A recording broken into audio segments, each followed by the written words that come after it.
I drove my first Land Rover almost 50 years ago. I've always had a soft spot in my heart for them.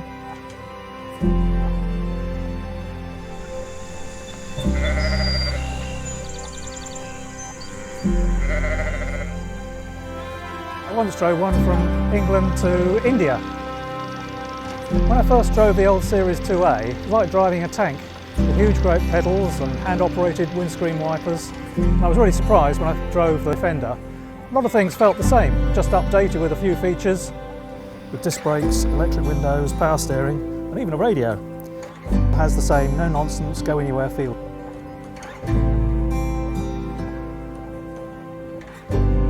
It's just like the old 2A I knew and loved.